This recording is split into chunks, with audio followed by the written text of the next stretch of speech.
All right, shall we?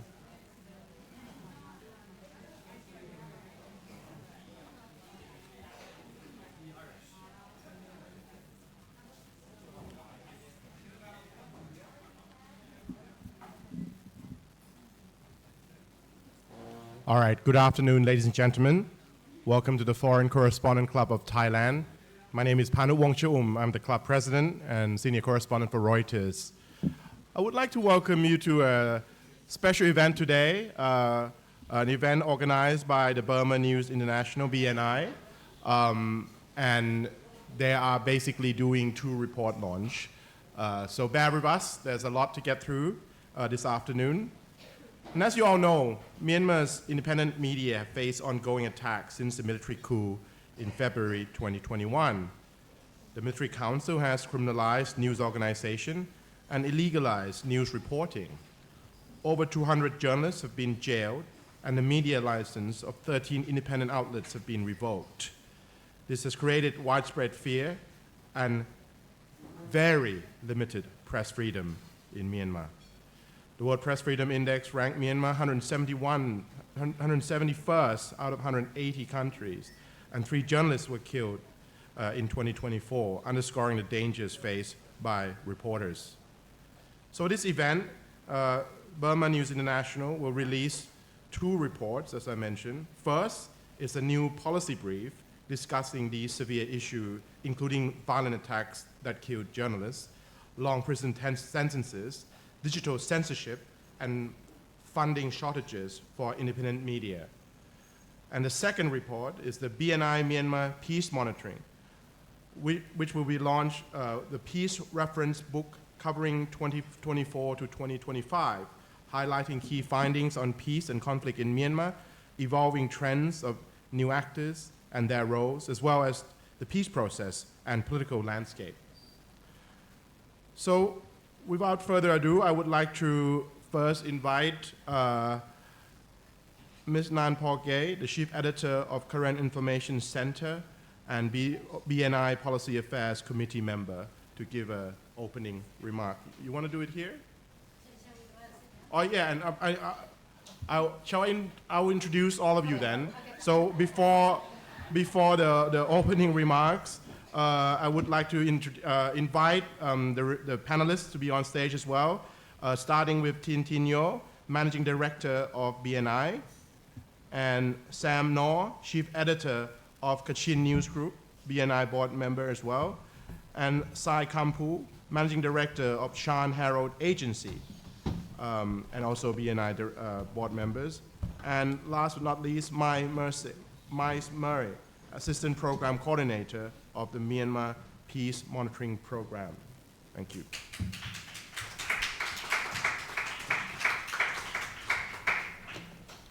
So Nan Porgay, please go take it away with your opening. Okay. Thank you very much for coming in our BNI events.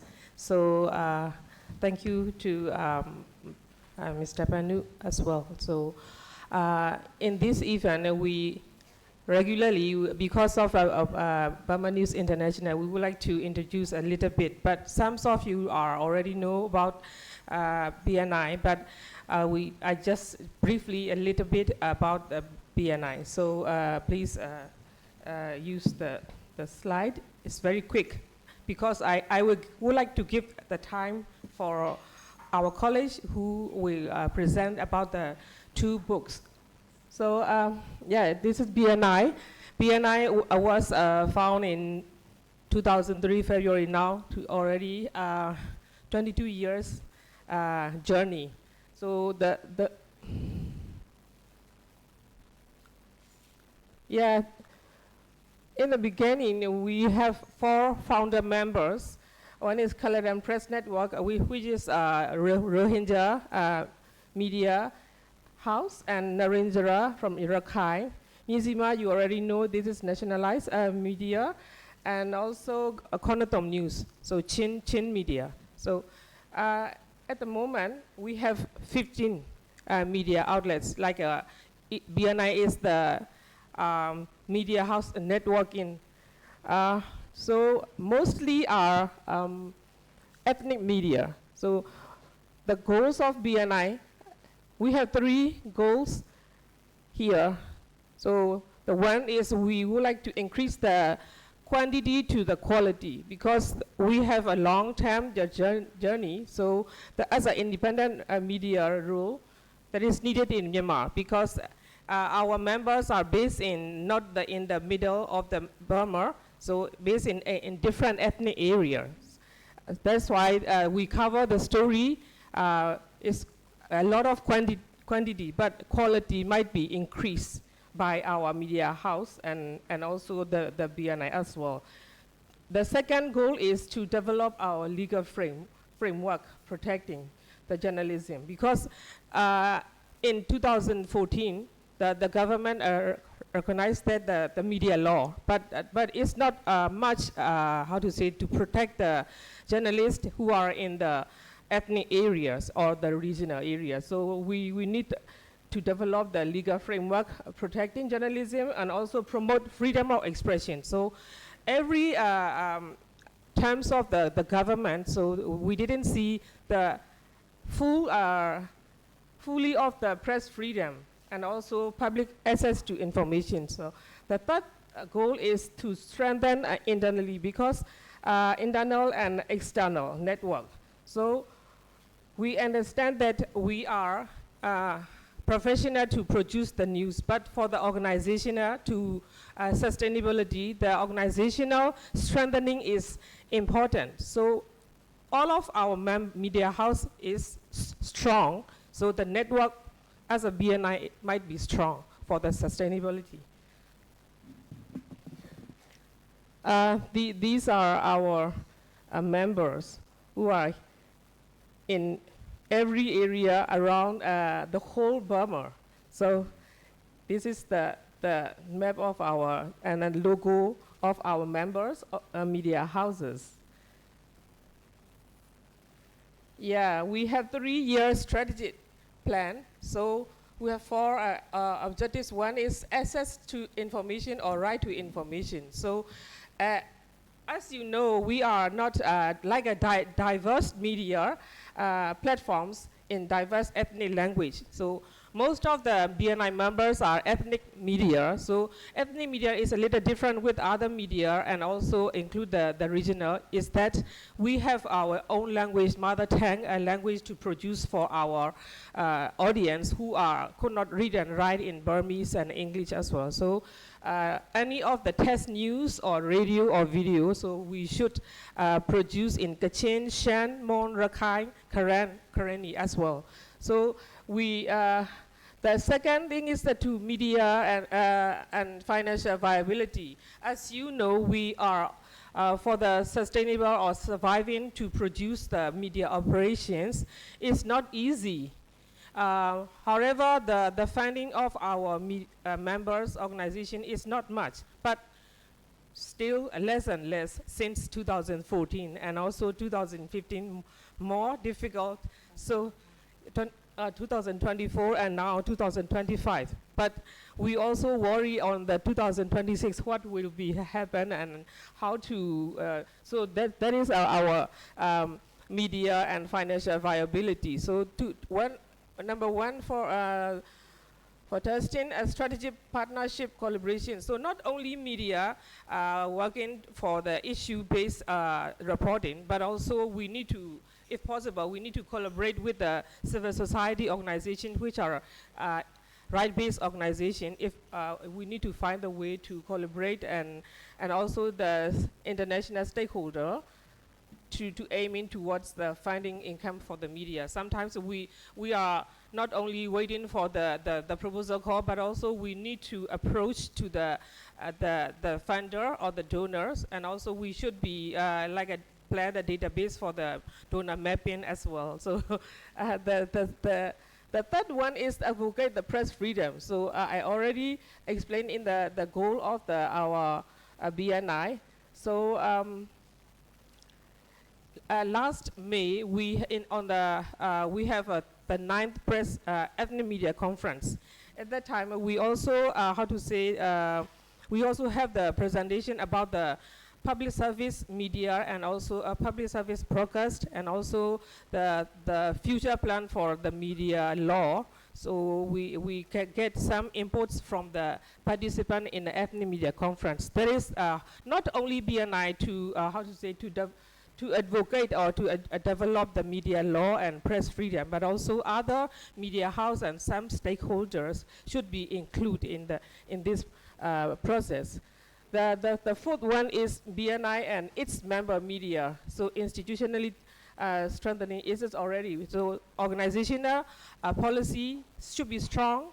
And also we have in BNI, we have a constitution. So we have 3 committee, policy affair committee, and also the financial committee and the media development committee. Three committee are in the BNI. So this is the activities under our strategy plan. So one is access to information. I don't want to explain about very briefly, because here is already you to read it. So the second is media advocacy and development. The third one is Myanmar Peace Monitoring Program, which we reported and present today, the reference book. So this is one of the big activities or program of a BNI, monitor on peace and conflict, and also not only peace and conflict, but also the civilian impact on the peace or civilian impact on the conflict. The fourth one is media viability. So this is the same what I mentioned in the previous slide.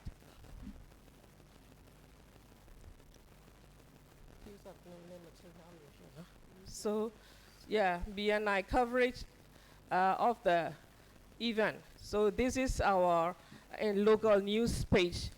We have international news page, because in our BNI website we have 2 versions, because the vision of BNI is to advocate or to inform the international community what's happening in Burma in different area, especially ethnic area and regional. Why I can say is that like the Nindari region is not the main ethnic name, but they are like a region as an important for the people or the audience, and include the international audience.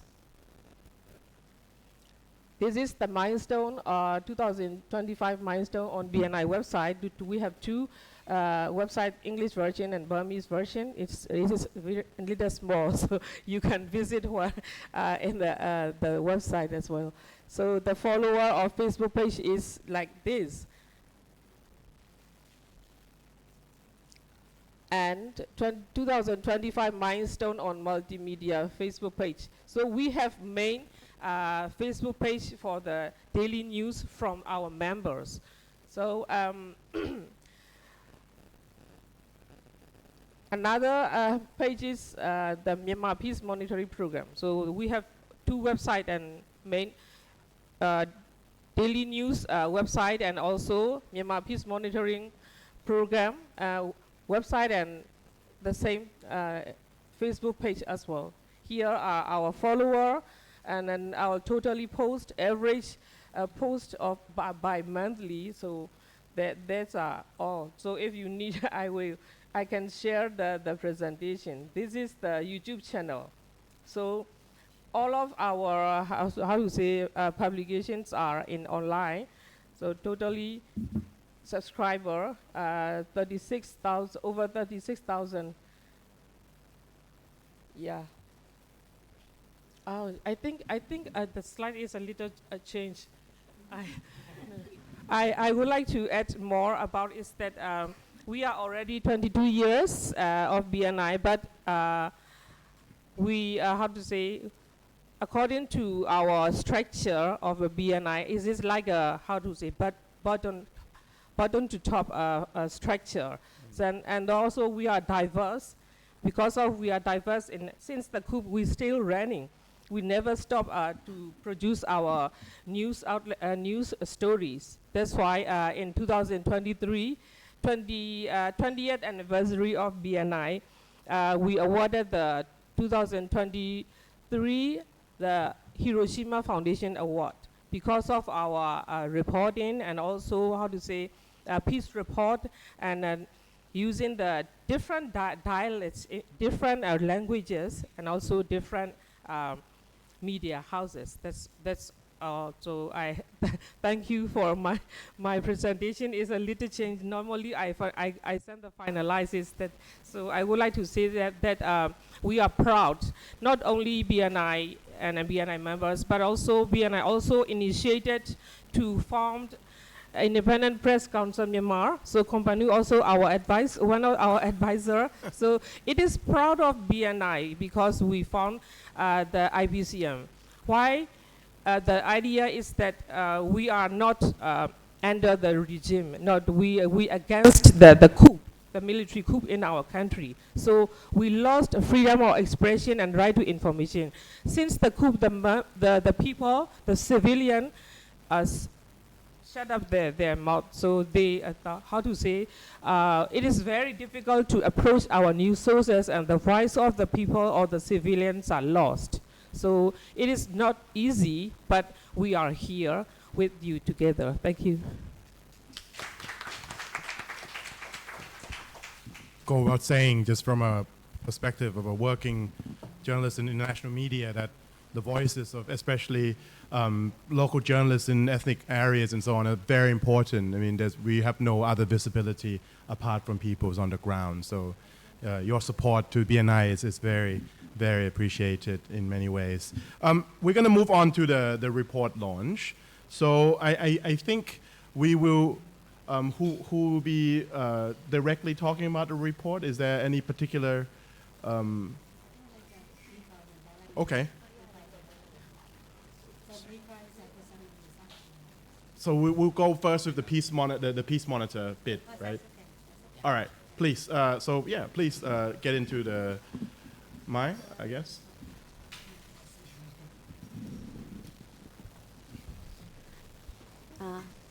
Sorry.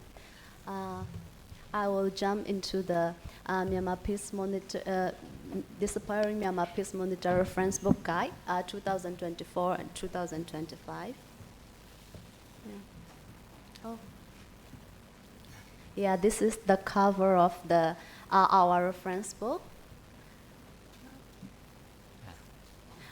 So I will jump into the contents of our reference book, and then there are actually more than 12 points here, but we can still cover about 9 or 10 topics here because of the time constraint, and then these are like the contents and CA, or a period of ship on the battlefield. Before I go into the findings, I would firstly I would like to explain about our data collection methods, and then the way we collected data for this reference book. Myanmar Peace Monitor actually collect the data, our data from our 15 BNI member medias. We collected the data daily, and then also from other 15 independent media, from both regional and local media. So from this report, we collected the data daily, peace and conflict, the clash event, the airstrike, and then combining all the data, we produced the peace reference book. Yeah, and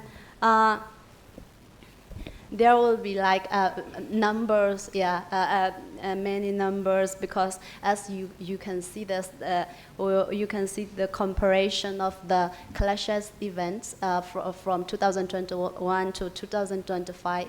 Actually, the data from 2025 is until April.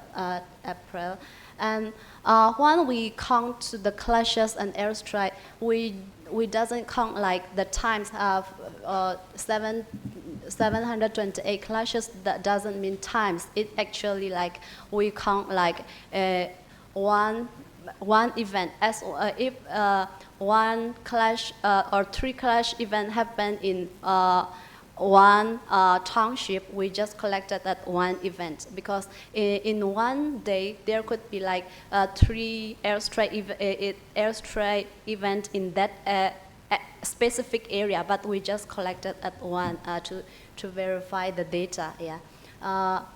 And the comparison of the clashes from 2025 to 2021 to 2005, it shows that the intensity of the conflict. And 2024, the number of the events of armed clash show that this is the most intensified period of the year.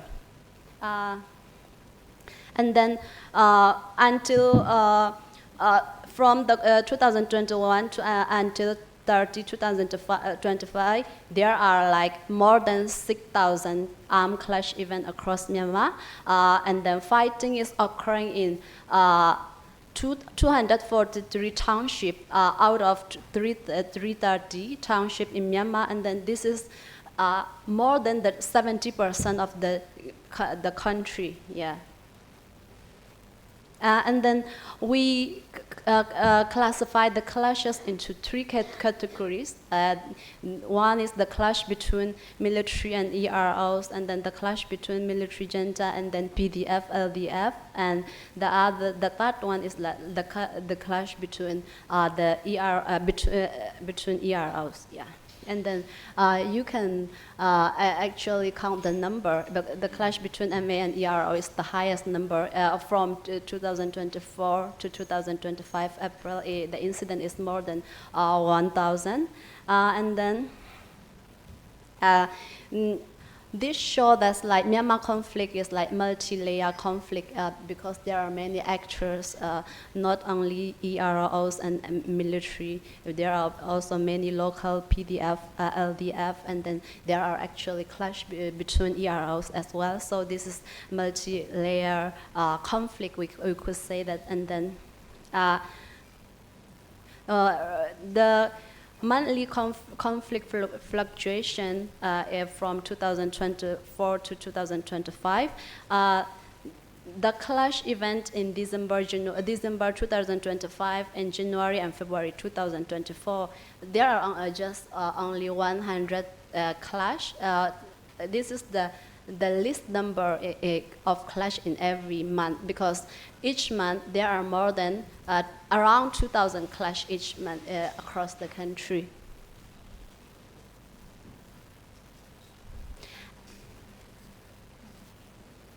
So this is the geographical distribution of the conflict. When we see the geography, where the conflict most happened in 2024 to 2025, Rakhine State is one of the most conflict-ridden region with 3,470 clash events, and then followed by the second region is Sagaing region, Shan State with 226 events, and Kachin State with 215 events. This show that where the conflict it happened most during this 1 year period, 13 months, in exact, So the conflict events also in Mandalay region is from 22 to 117. Tanintari region is also studying each year. So the conflict, this show that the conflict spread not only to border area, but also to urban area and their surroundings.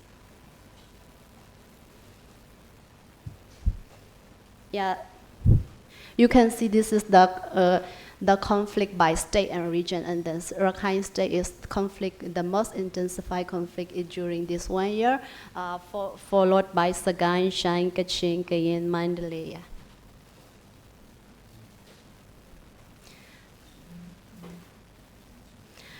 Yeah, as the conflict is intensified year by year, the human resources loss also, the number also increasing yearly, and you can see as shown in the number from 2022 to 2025. The number increased yearly, though 2025 is only for 4 months. Yeah. Yeah. On average, approximately more than 230 civilians die each month.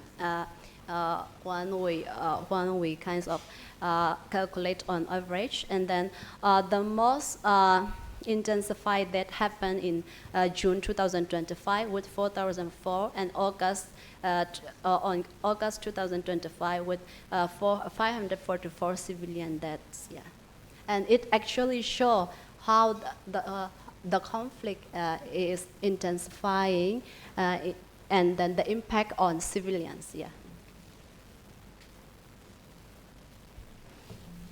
So the number of the civilian death from 1 year is a total number is 3,081 civilian death, and then over 59% occur in Arakan State and Northern Shan State, followed by Northern Shan State, Sagaing region, and these are the primary hotspots of the intense conflict. Yeah, and the second number is the PDF LDF death. We also collect this data based on the daily news. Regarding to the PDF date, Chin State and Southern Shan State are like the region that mostly occur with 504 PDF LDF dates in and also like followed by the Sagaing region with 76, and Mandalay region with 74 deaths. Yeah, and these 4 regions account over 60% of the total PDF deaths. And the third one is like the death of the junta over 13-month periods. A total of 6,800 junta troops were killed, and then by and most of them are killed in Arakan State. They have like more than 2,000 dead are found in Arakan State. It is over the 30% of their total losses. And this is the airstrike threatening the civilians. You can see, as you can see, the number. Where is the airstrike mostly happen? Who are the most targeted by the airstrike? We can see most are like the civilian because these are the targeted civilian, local PDF, and then AA, KIO, KNU, TNLA. Yeah, this is the target on this civilians, and then ERO. And during these 13 months, more than 1,000 airstrikes are happening in 13 regions and states, and then at least 1,300 civilians and 135 PDF members are killed. And attacks on civilians account like more than 700, nearly 62. This is like 62% of the total airstrike on the civilians. Yeah, and then this is the airstrike by year. You can you can see that 2025 is 24 is like more than 1,000 airstrikes. So this is like when we compare the data is more than 120 increase from 2023.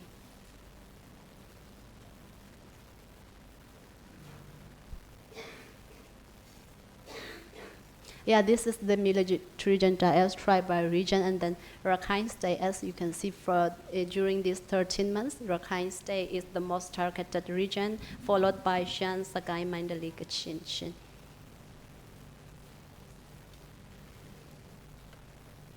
And we also collected the data of mass killing.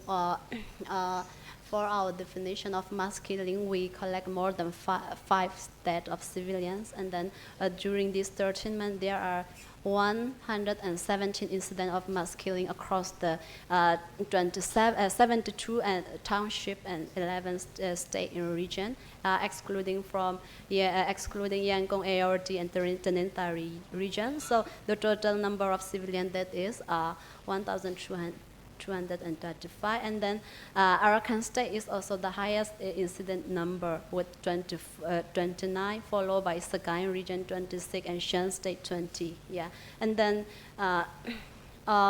most of the 63% of the aerial bombing of civilians is targeted to the civilians, and this mass killing is also caused by unlawful arrest and killing of civilians by the military junta, and then other reason of mass killing is like artillery shelling with 12 incident, drone strike 3 incident, and paramota bombing 2 incident. And what we found is like military junta use paramota as a new kinds of weapon, and then their military strategy to kill to target the civilians and the PDF. Yeah, these are from my part, and then other part will be presented by Din MD. Yeah. Tin, please. Okay. Hello. Thank you so much. I'm going to talk about the second part. It is very much to do with some of the political development, peace and conflict trend, and then the international responses. So, but in terms of the international responses, we will be highlighting China and ASEAN, which is pretty important for Myanmar political trend. So, please moment, because I have a little bit of data, so they are going to change it. So that for us, it's we keep monitoring this peace and conflict, and also the military coup, and then the peace conflict impact on the civilians, and then produce this kind of reference book yearly. And then this book is supposed to be formally launched on 26 August. This is like a pre-launch. So our English translation hasn't finished yet. And then we especially summarize for this event. And then the book, the Burmese language and the English language will be ready by 26, and it will be accessed from our social media platform and also website. At the same time, for those who have our email in our mailing list, then we send out to our colleagues. So we'll be sending out, and there will be more information, and then some analysis, and then we also had updated session about the actors, the peace actors, and then also a news actors and the existing actors, and what have been the changes in terms of their military forces and then their leadership. So this can be also found in the reference book. But in here is we will be talking about some of the key session. So now I will go to the second part, please. Okay. So this is what I'm going to talk about it. So that since the coup, we talk about what happened to NCA. Of course, the nationwide ceasefire agreement has been stalled even before the coup. The peace process wasn't moving anywhere. We all know that. And then after the coup, there many people are interested. What happened to the NCA? And slowly they are disappearing. And then some of the groups who have signed the nationwide ceasefire agreement, they actively contributed to the Spring Revolution. that started in 2021. So we can see that kind of development and their contribution in the later time of our findings. So we can say that like the peace process itself or the peace building is still a bug. We cannot see anything clear yet. There are like a different kind of development happen along the political development or the so-called peace process. So I will explain a bit in here. The military junta has been talking about dialogue, but the dialogue or the peace partner is meant only to the existing EAO or ERO, the ethnic armed organizations or ethnic revolution organization, but not the new actors, those were emerged after the 2021.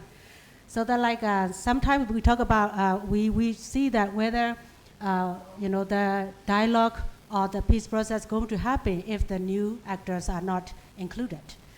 So, and then also like, we also observe that there are also another attempt to organize like, to organize the elections. I think this is also like one of the hot issue for all of us, because like the SAC, the military junta announced that they are going to hold the election on the 28th of December, and we also wonder why 28th of December. Normally 28th of December is holiday. Yeah, so I think it is very intentional, but we need to keep observing. Yeah, and also like we also observe like there are very frequent China mediated dialogues that happen, but leading to where? We will keep talking about that. And also like there was certain times where temporary ceasefire were announced. We will like vividly remember during the 28th March 2025 where the earthquake happened, and then later, a few days later, the military junta also announced the ceasefire. But we can see that the ceasefire, but there was fighting, and there was like an elbow made. So that like for us is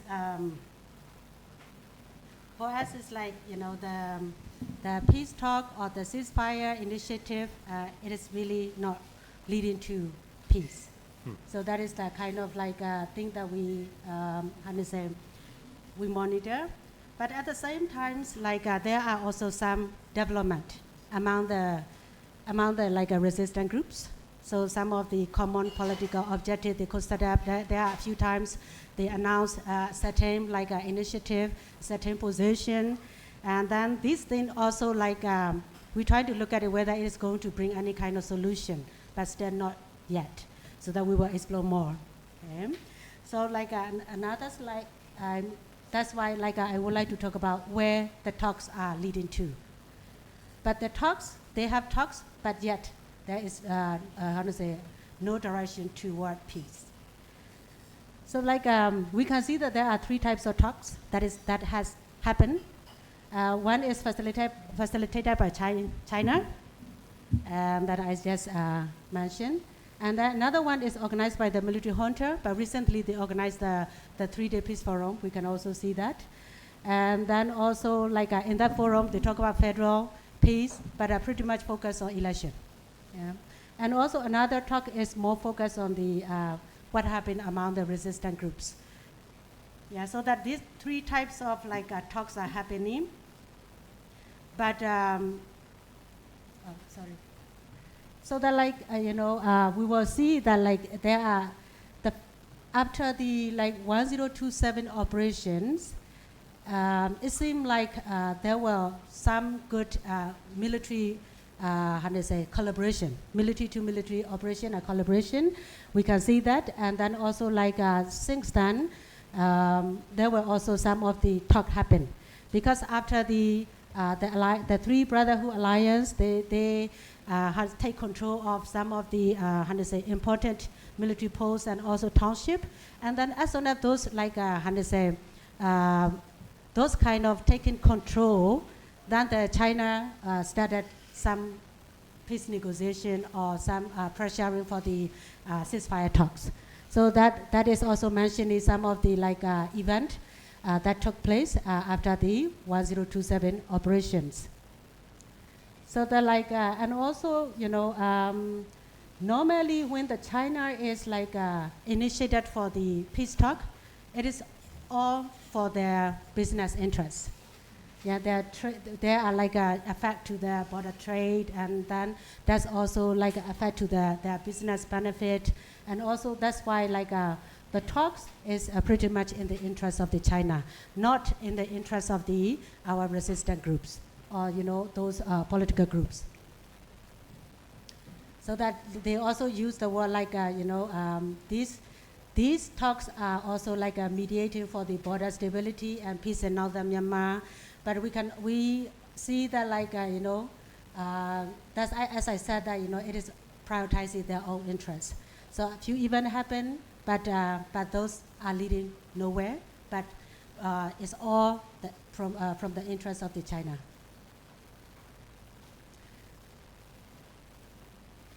Oh, sorry. Sorry. I'm up and down. Sorry. Okay. So like since the August 2024, there is like peace negotiation, and SPNC. And SPNC is like the National Solidarity and Peace Negotiation Committee. They met with the EAO. Those have signed the NCA agreement, and then they met, and we don't see any kind of like a concrete result. So the only thing is like there's a meeting that's continue to happen. So that is one thing. And also in March 2025, as I mentioned already, they hosted a 3-day peace forum. It seemed like for the international community and also our those who are observing the Myanmar political development, it seemed like the junta is also like carry out their action plan and with a very clear focus. They are doing according to their political directions and their roadmap. And it is also like we see that many groups, including the political parties inside Myanmar, and also some of the like the old peace agents, and also some of the international groups. It is not much, but they also join, and then also trying to contribute into the success of this 3-day so-called peace forum. Yeah, but there was lots of analysis come up, but we still see that this forum, this dialogue also good. The theme is good, but the result is not leading to anywhere. But anyhow, this is we also have to recognize that the military junta has a very clear focus, and that they are doing what they need to do. So that is how to say the benefit of the military junta, but not with it for the pro-democracy group. So that like I think like when by the times that the resistant groups are taking over or capturing different townships, for example in the northern Shan states, that's also followed with some of the like how to say what can I say, that not really conflict, but there are some situations among the different ethnic armed organizations. Those are based in those areas. And then also like, but at the same times, they have these territorial disputes and clashes between, the TNLA and the San State Progressive Party.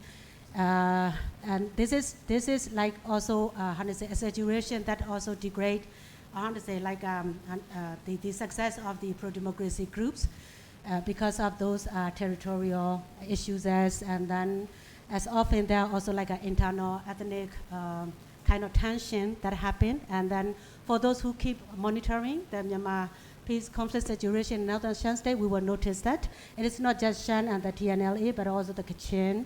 So there's these issues that are also like we observe, and then this also hinder the peace development in our country.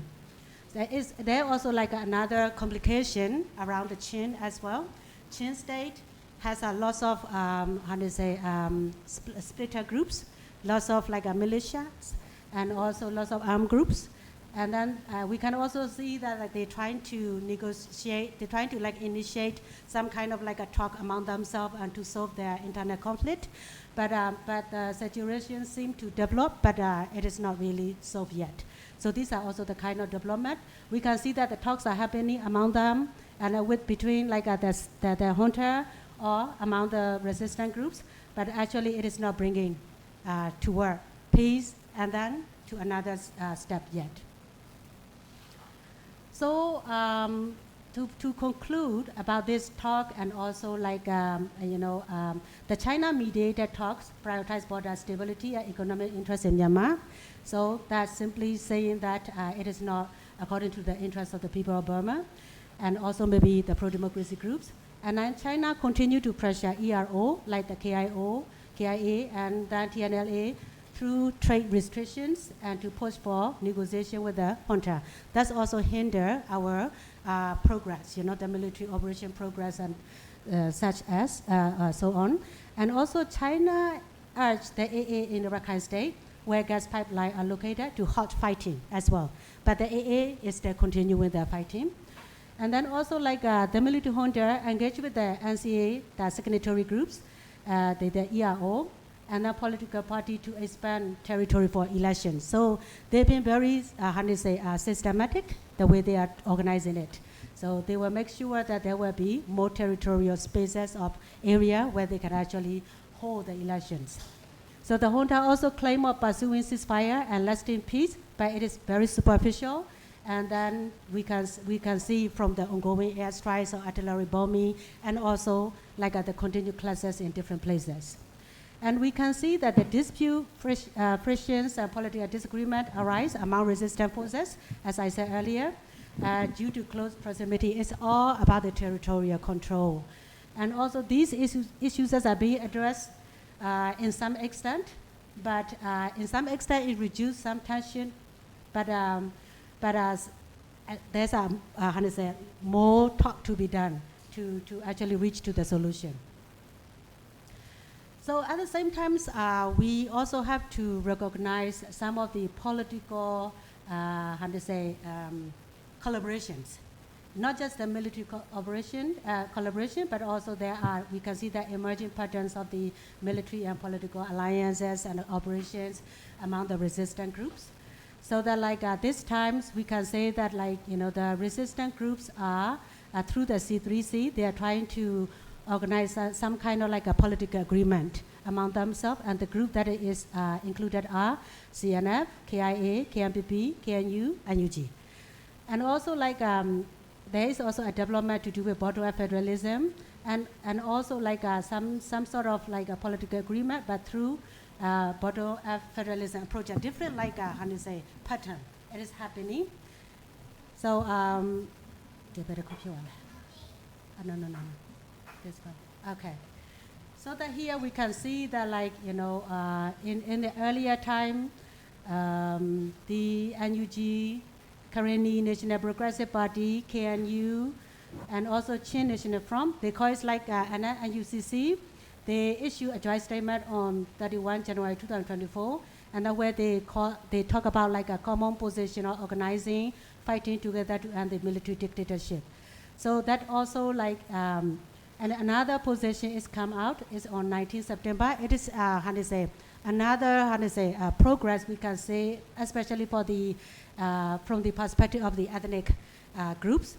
They started talking about the name bottom-up federalism.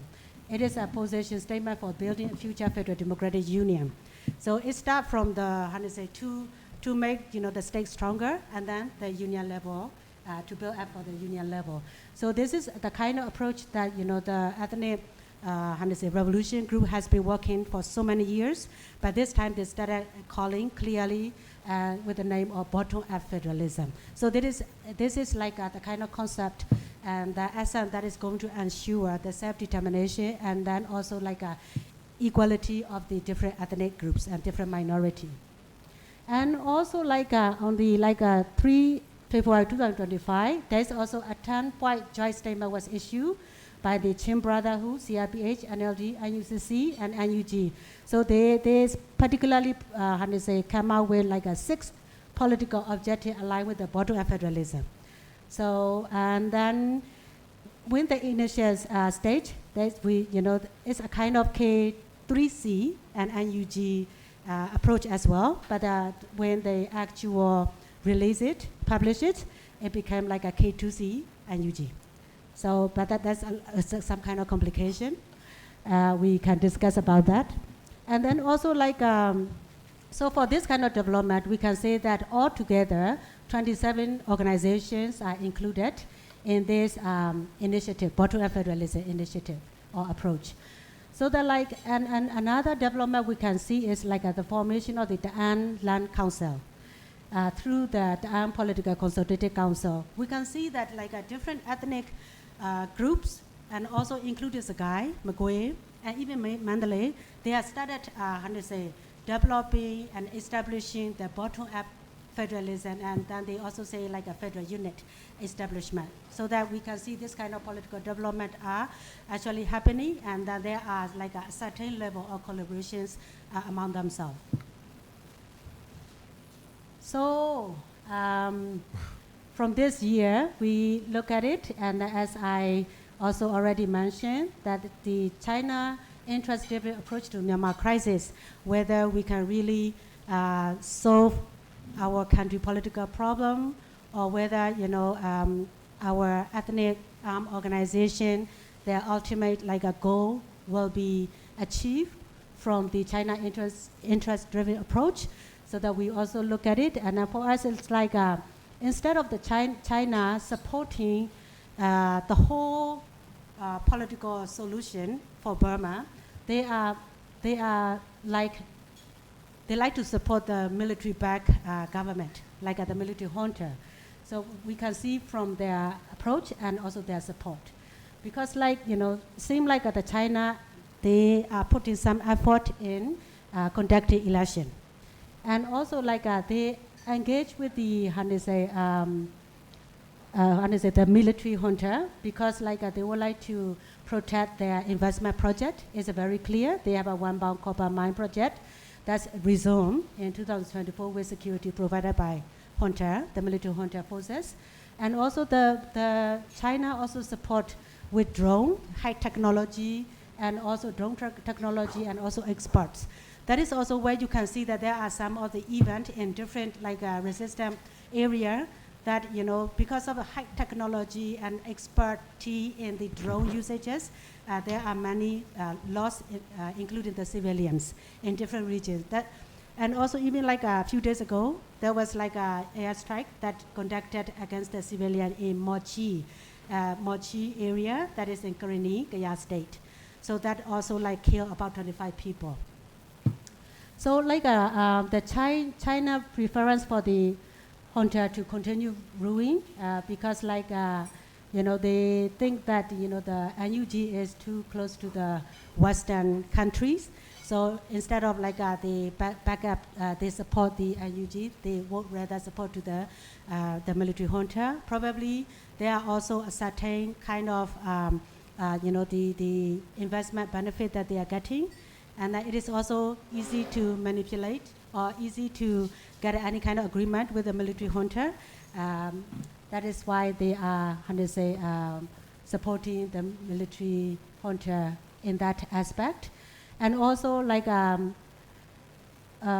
some also, from our observation, we see that China may not favor the junta, but it is concerned about the, but they would like to, back this military junta and establish, a kind of legitimized government through the election. Maybe that can be also their approach.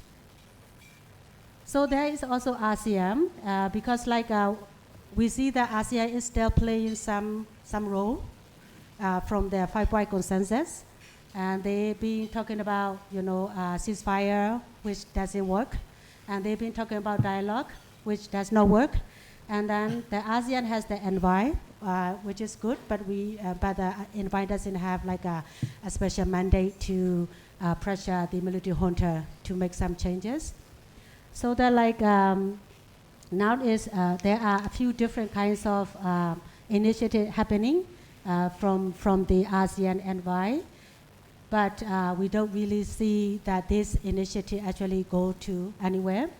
And then Thailand and Malaysia advocated for broader discussion, and but at the same time there are other issues that's around ASEAN based on their own interests.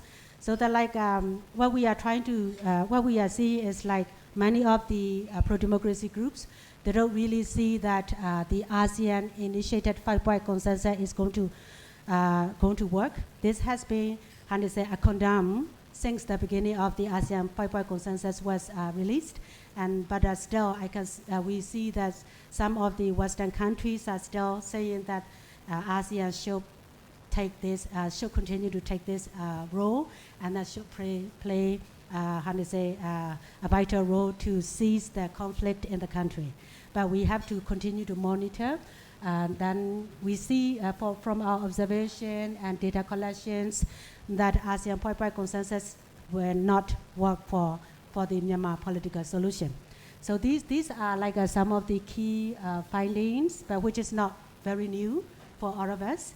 But these same patterns are continuing. So we have to see what should be the turning point and what should be the existing strategy. And the military junta is actually announcing their existing strategy, which is the election. But for our pro-democracy groups, we don't see the existing strategy yet, although we observe some of the political collaboration. So that like I hope that we will have more discussions and then more comments of what should be done for the Myanmar pro-democracy success or solution to our political crisis. Thank you so much.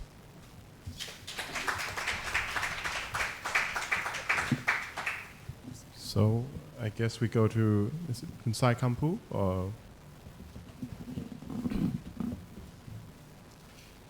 Okay, good afternoon. Good afternoon. Before the slightly ready, thank you for turning up today. And I think you are, the activists or human rights defenders. And thank you very much for your empathy and compassion toward the people of Myanmar or Burma. And the people in Burma, they bear the brunt of the brutalities of the junta. The airstrike take place almost every day, as you mentioned a few days ago. Over 30 people got killed. But today also the airstrike take place in Jokme and Nong Pin, and the airstrike is like turned to a daily life of the people. That is really frustration from the act of the junta.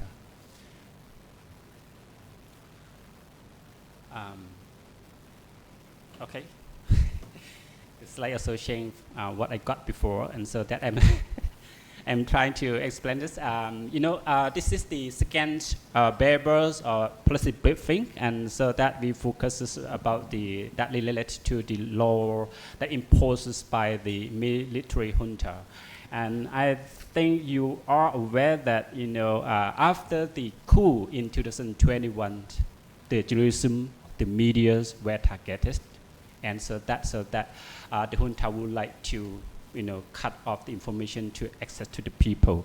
After the coup, about the 15 independent media outlets were revoked the license, and so that they could not operate.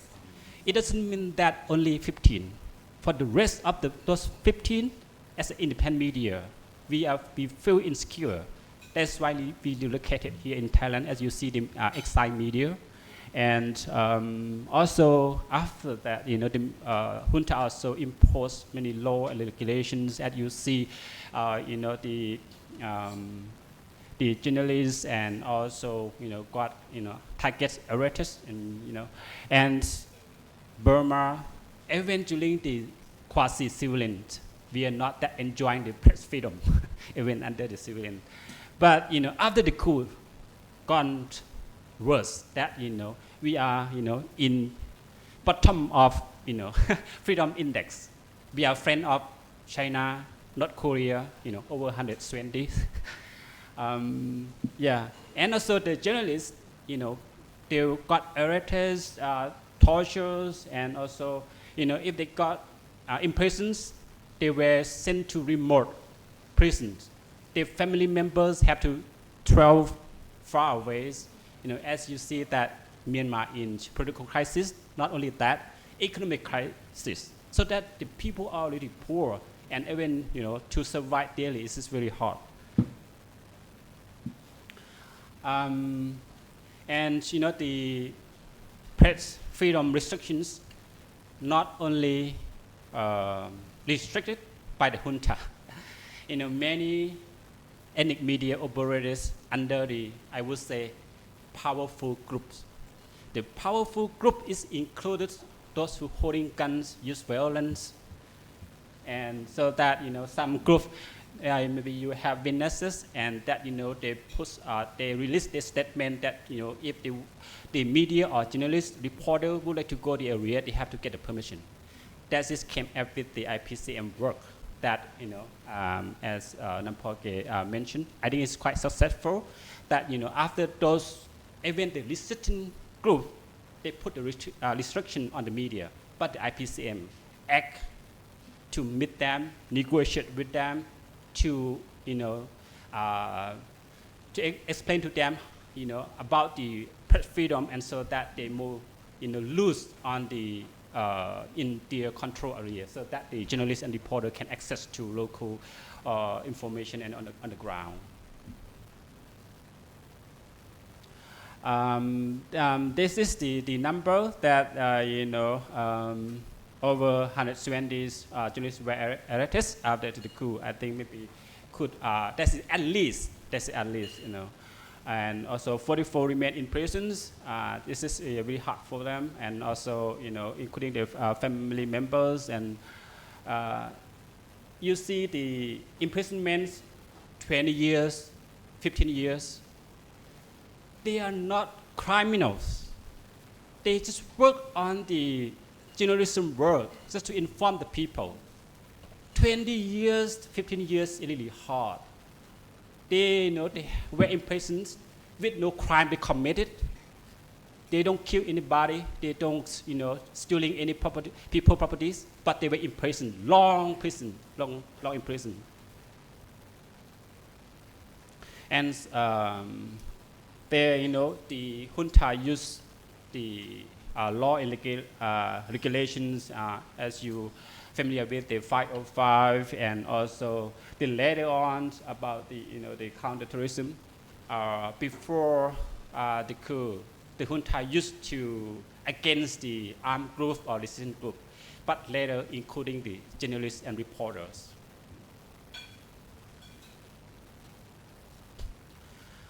And okay, this is about the funding. Funding situation, and so that I will hand it to my colleagues, because we divided into parts that he can present, because BNI is quite diverse. This is more inclusion, because of you see the Chin, the Kachin, and Korean and Korani and Chan, so that we share the responsibility. So I would hand to my friends.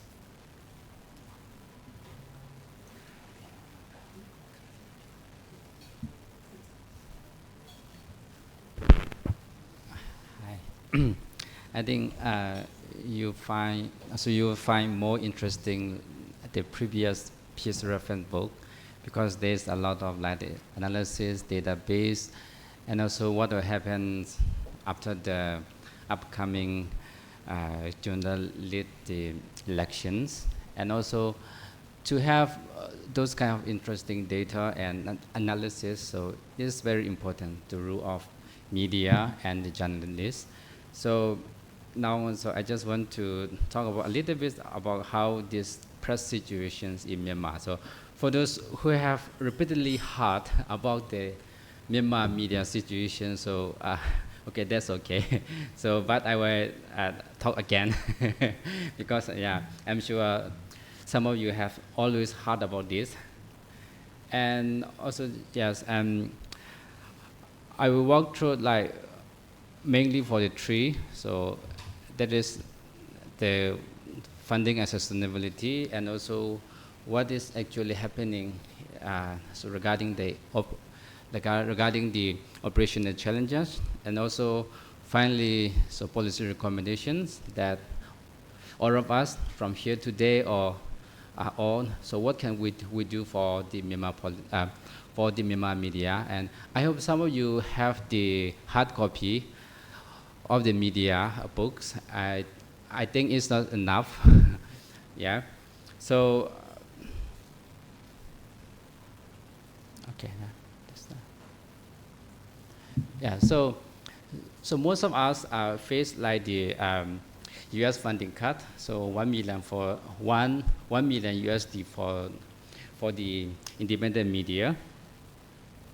And also, what happened is that most of the news media organization has to lay off staff, and also some of the organization has to downsize of their project, and also most of the journalists who has been laid off, and they applying the emergency relief to manage a sudden funding cut, and also like the Independent Press Council for Myanmar, so IPCM, has supported some of the journalists to manage who face the funding cut. And also here we have the chairwoman of the IPCM with us today. Yeah, but however, we face funding cuts from the U.S. So most of the media, so including ethnic media organization, has continued to reporting as what happened in their respective area.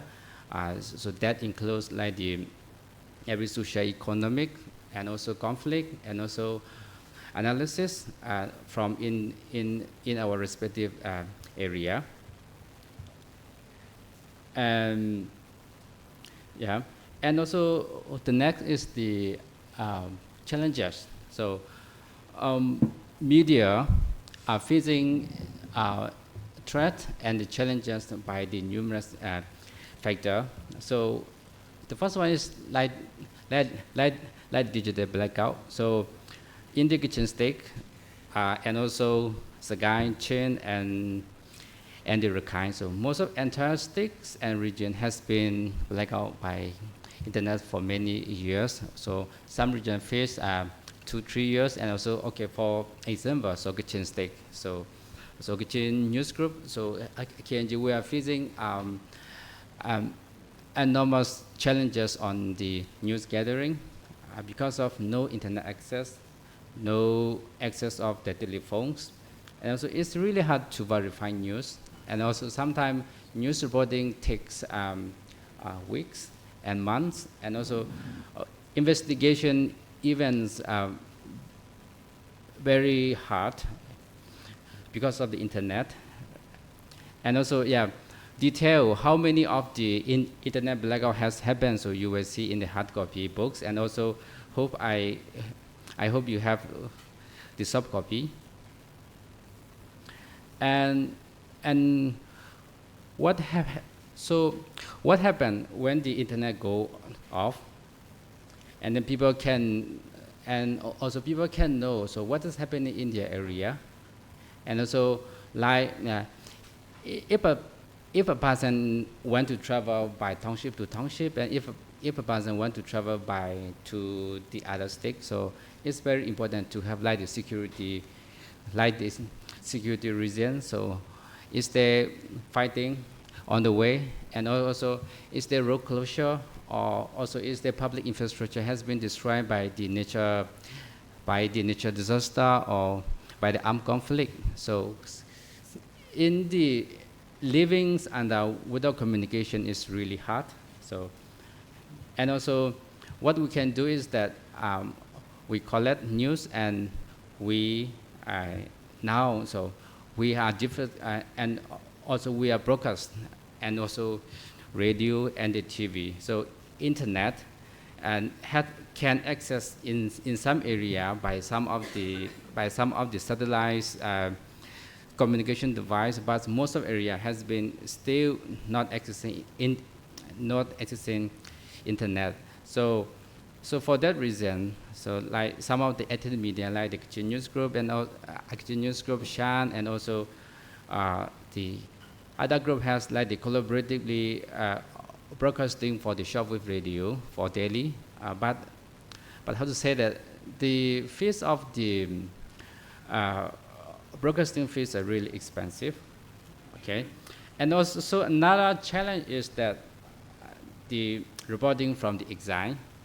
I would say that like the previous like in the previous presentation, so journalists has been threatened and also has been detained and arrested by many infamous acts, so like the 505 and also other telecommunication laws, and also journalists are labeled as terrorists, and also so for that reason, so most of journalists had to flee and also have to relocate to from their homes, from their towns. So most of journalists has to be exiled, and also most people has to report from the border area, and also what happened next is that when we are exiled, so the first is like the legal protections. So and also that especially in Thailand, so most of us are not living with the media status, yeah, and also facing a lot of like the documented security, yeah, and also like for those reporters who still living inside Myanmar, because for many reasons some reporters have to live in their country, and also they also face a lot of security concerns, and also some reporter has to report while living in the ethnic resistant force area, and also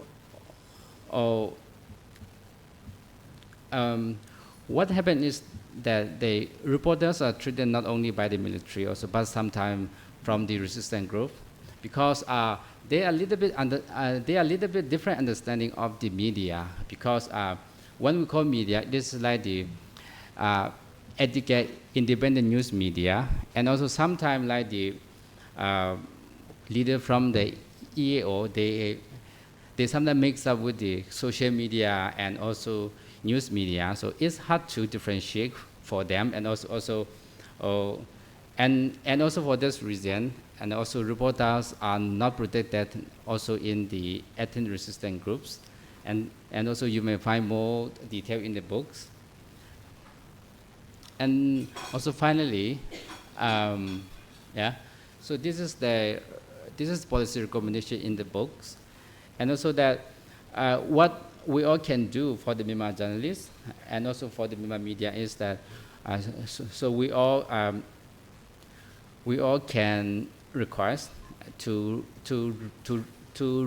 release journalists so who are still in the prison, and also so we need to protect and not to be arrested, and also for Myanmar neighboring country, and also must protect the exile media, and also donor should sustain funding for the local media, and also like for the resistance force, and also for the ethnic media, and also we should be collaborate more about freely reporting in the liberated area, and by collaborating each other.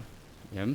So finally, to be journalist in Myanmar is very risky.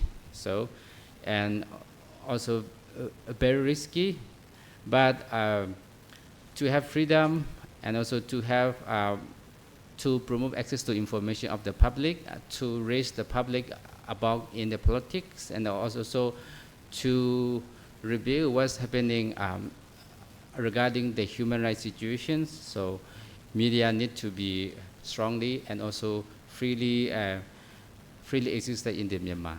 Okay, thank you. Thank you all of you for the presentation.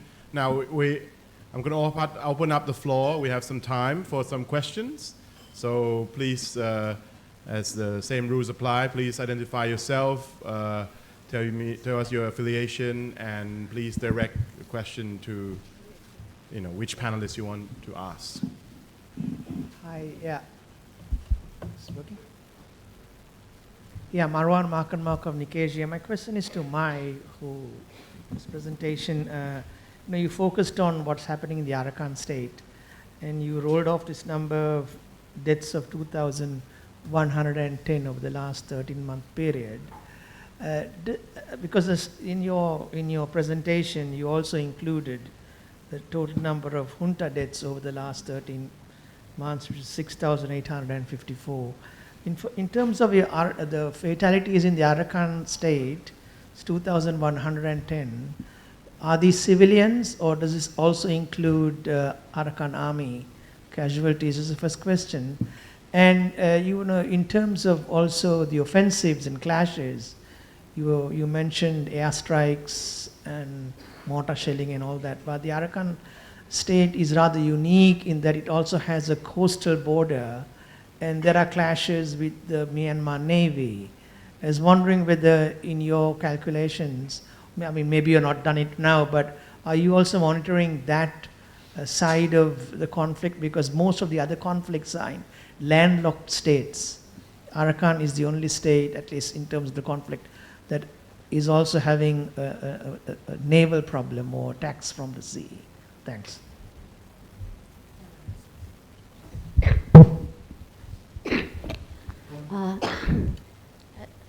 May I ask question first, or you want to respond?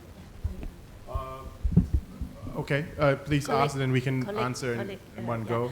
I'm Chalida from People Empowerment Foundation. I would like to ask Ninyo, can you clarify a little bit what it means about federalism from bottom up? Thank you. Okay. So my first, and then continue on bottom up. Federalism from bottom up.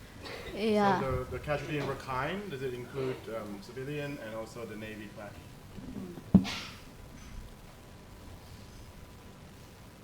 Yeah, I think the number in Rakhine, wait a minute, I need to see the data exactly because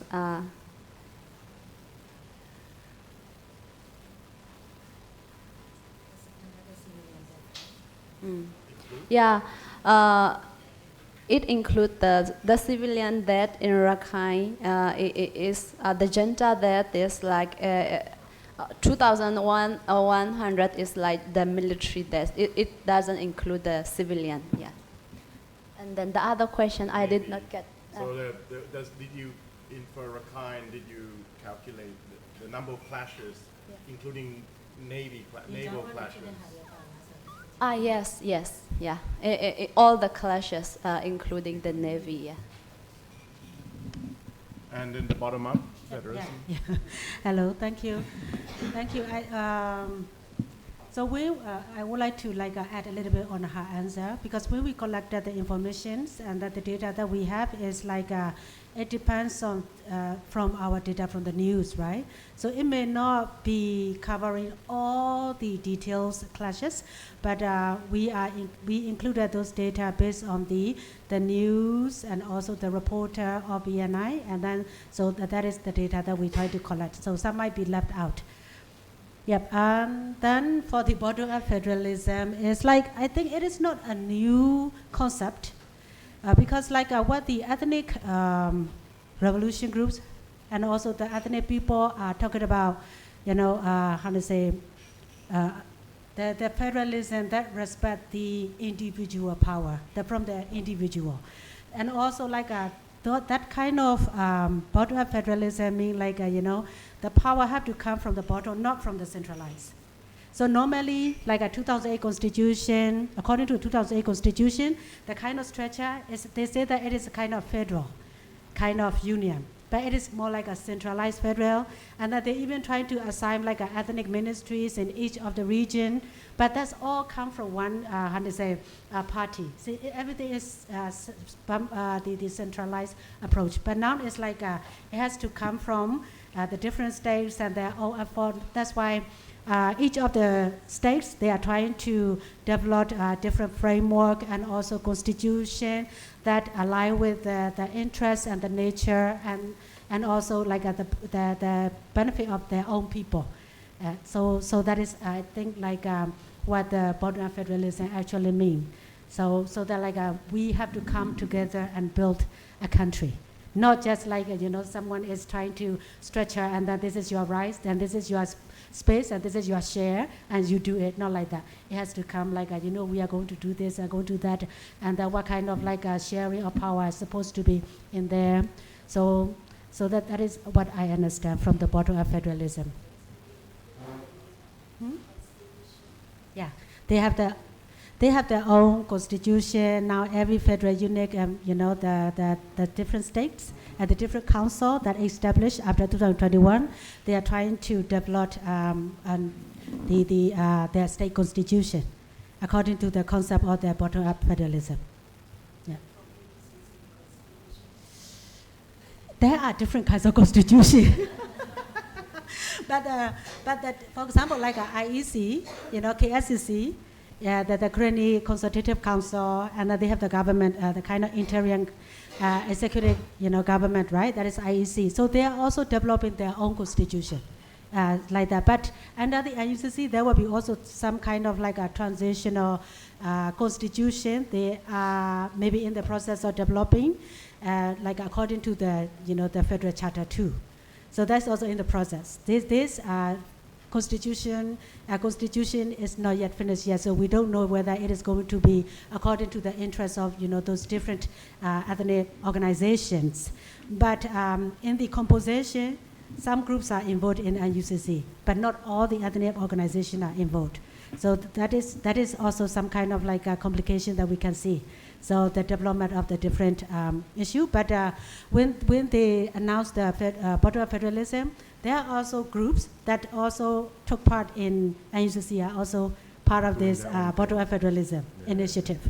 So that seemed like every like a development they are going to make, this bottom-up federalism concept is going to be incorporated. So. Please. Thank you so much for the insightful discussions. I'm Joe from Chulalongkorn University. I have 3 questions. First question is, during an interview with the ARD media in February, Uto Zolet, the Independent Press Council of Myanmar, the secretary, mentioned one of the concerns with the US aid being gutted. And the concern is that Chinese influence might be coming in. So if you can disclose, has there been any attempts of Chinese influence coming in? Second question is the Thai, I'm not sure the organization, but the Thai press and the Junta Myanmar Press Council signed an MOU recently. Is there any concern for that? Any comments on that? And the third is, hopefully I'm not labeled as a Dalan, but we know that the trending topic now is NUG reforming. And I look at one of your recommendations in the booklet, and it includes NUG supporting transparent media. So is it the right time now, or is it the appropriate time to criticize NUG without being labeled as a traitor? Thank you. Okay. 3 big questions. 3 big questions. You want to? Okay, answer first and then we'll go.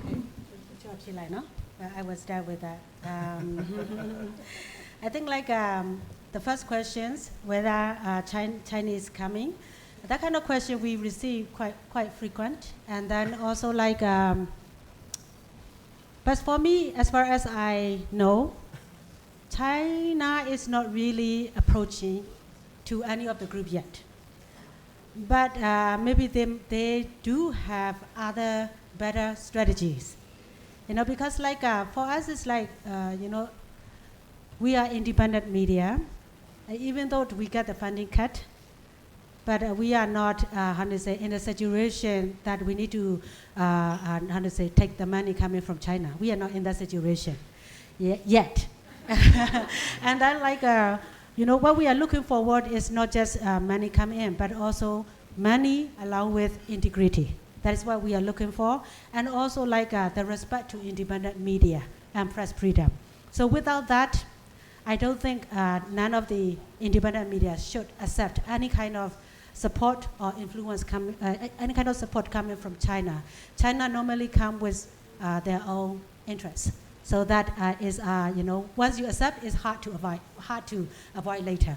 So until now, we do not have that kind of approach yet, but we don't know in the future for some media. But the media who hold their own integrity as important, they will not accept it. And then also for the MOU between the Myanmar Press Council and then the Thai Press Council, to be honest, I don't know how much the Thai Press Council respect press freedom. Yeah, that depends. That depends on that. Because otherwise they would never do the MOU with the Myanmar Press Council. It's very clear. So for us, it's we also discuss among the IPCM and also among the independent media, we should do something. Because we have this independent press council of Myanmar in Thailand. And then, we should build some kind of good engagement or relationship with some Thai media.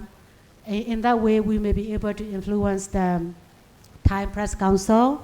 And Thai Press Council is probably, we also do not know if they are independent.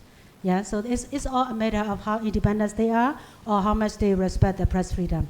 So that but we will see what we can do because we will not blindly engage with any groups. Yeah, so that is the things. And also energy reform, I think from the Myanmar media, you can see that very many criticism against the NUG. So many things happen lately, and then many has been, proactively approaching NUG to reform that in line with the current political situation and the opportunities. At the same time, many are suggesting to come up with some kind of exit strategy or political solution. But until now, we don't see any concrete action or strategy from the NUG yet. But it seems like they are planning to reform, and they are very busy internally. And then maybe when the time comes, they might announce. But I think it is, I hope that they will come up with some kind of concrete exit strategy before too late. Before too late, and then we can't wait. We have to have our own strategies. And then that is why the media groups like us are also, planning, and also in our reporting, we incorporating certain, topic and also aspect that leading to some changes of the NUG, and then we are also keep talking about the kind of leadership that is needed for our pro-democracy movement. Hopefully, some changes may come soon. Some direction may come soon. Hopefully. Yeah. Please. Hi, Debbie Stoddard, ASEAN Burma. We publish a monthly Coup Watch on developments on Burma, and very much rely on members of BNI, the reports from BNI, so thank you for that. I also have 3 questions. So the first question is to Tintinyo and Mai. There was a big rise in deaths of junta soldiers, and it seemed to coincide with the military junta enforcing the forced conscription.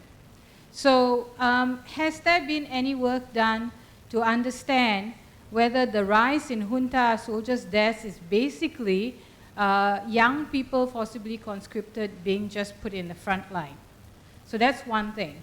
And then the other thing is about ASEAN's 5-point consensus, which seems to be focused on reducing conflict. However, countries like Thailand and Malaysia are actually encouraging and promoting the conflict by deporting conscription-aged Burmese back to the hands of the military junta. So last month, Thailand deported 162 people from Ranong into the hands of the military junta, and out of the 162, 150 were immediately conscripted. So this really undermines the whole talk about let's have more peace, when ASEAN countries are actually feeding the war machine with conscripts. The third question is about the election. The military junta, the illegal junta, recently made a law that imposes 3 years jail and in some cases the death penalty on those who may oppose or criticize the election.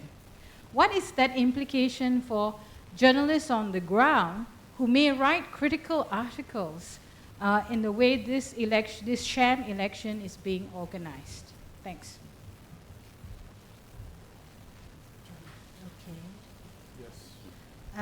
Please, I mean, depending who you Yeah, want. regarding to the death of the junta and the conscription, yeah, we have been hearing many news on that, but we are really, our data collection is really relying on the daily news, but the death of the military, they cannot confirm who is who. Yeah, it is really hard to confirm. They just show the number, how many number, but actually we are hearing many news in the Rakhine State, and then the new conscript, they are they were forced to go to the front line even without training of 1 month. These kinds of news we hear it a lot. We documented it, but we cannot actually say that these are all are the news conscripted, but many of them will be. We cannot verify that. Yeah, thank you. Thank you so much for all the very good questions. And then conscription law actually reinforced the success of the military junta.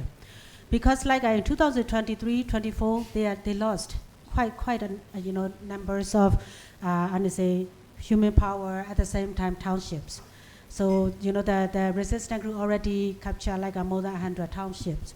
But because of this conscription, because each batch, they train about 50,000, right? Young people, 50,000. And then that means that, they have, a kind of robot that can be sent to the front line and then they can be killed.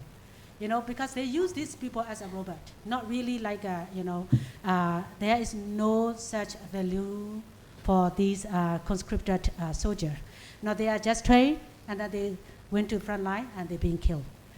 So that but they are winning because they have human power to be killed.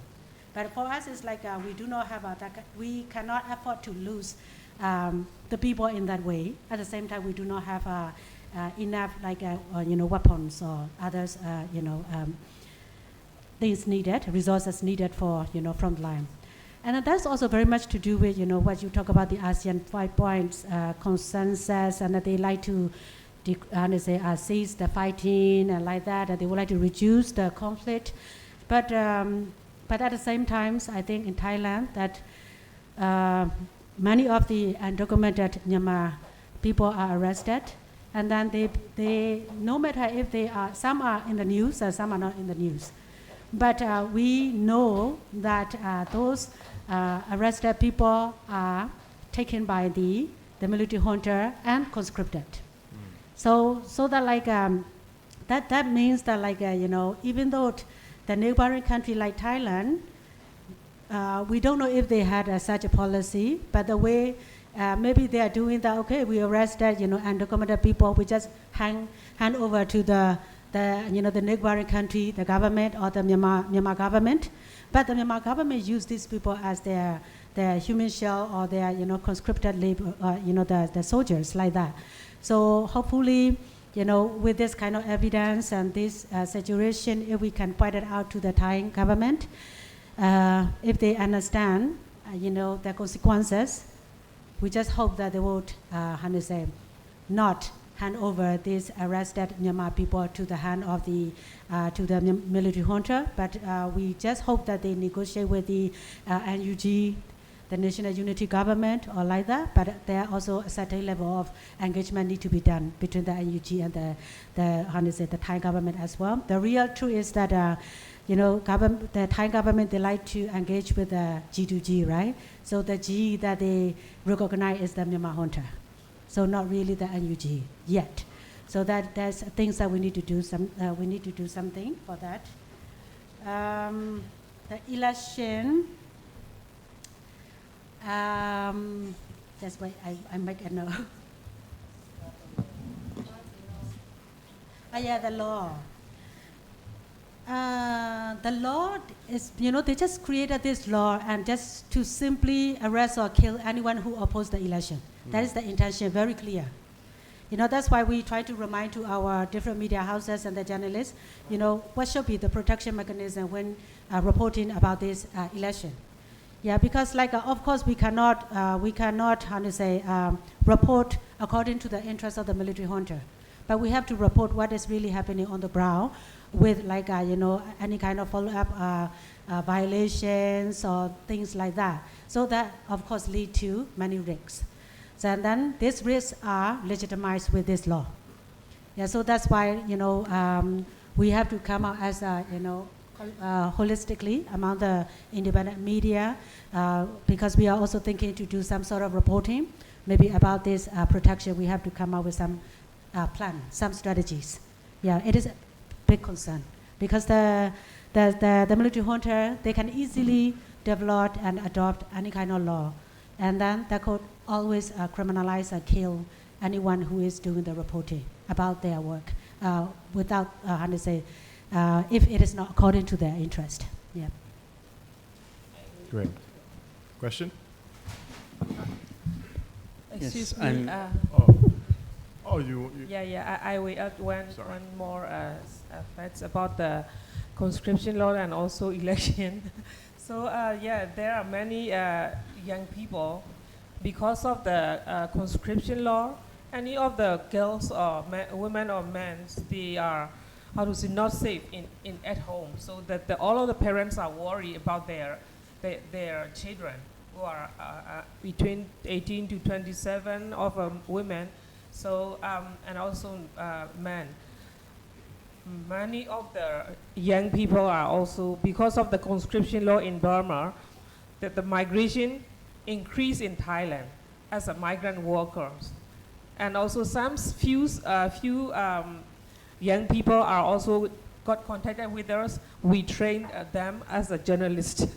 So it's because some of their families are not have a knowledge, so they won't like their children to be as a migrant worker or legal or illegal in Thailand, so they are not happy. But if they don't want the children to stay at home, so that is the reason. So the second thing is the election. So we got many questions. What about the Myanmar independent media? We cover the story about the military election or not.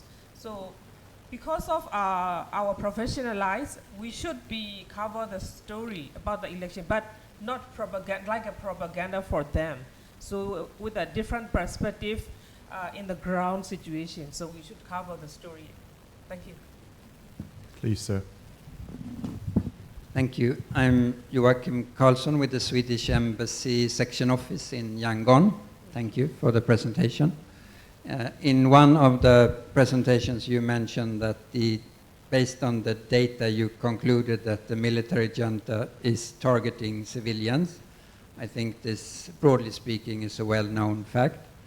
But I was wondering if you can elaborate a little on how you in individual cases work to corroborate the intentional targeting of civilians.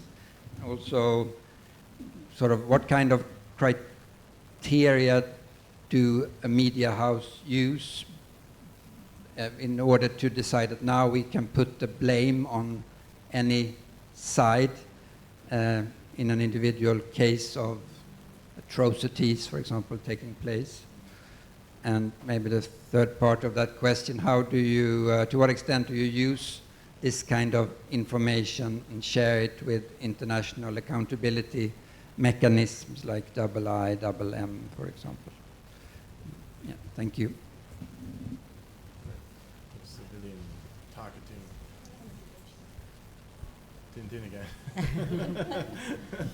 Thank you so much, and I will try to answer. When we are talking about targeting civilian, it's like whenever the airstrike happened, and then when the casualty reported from the ground, there are like an area where the civilians are populated. It is not the military post of the resistant groups. Normally it is temple, it is churches, it is like a hospital, it is school, and it is markets, and also it is houses. So that is one thing, so we can say that it is civilian targeted. And the second thing is they bomb nighttime, very intentional.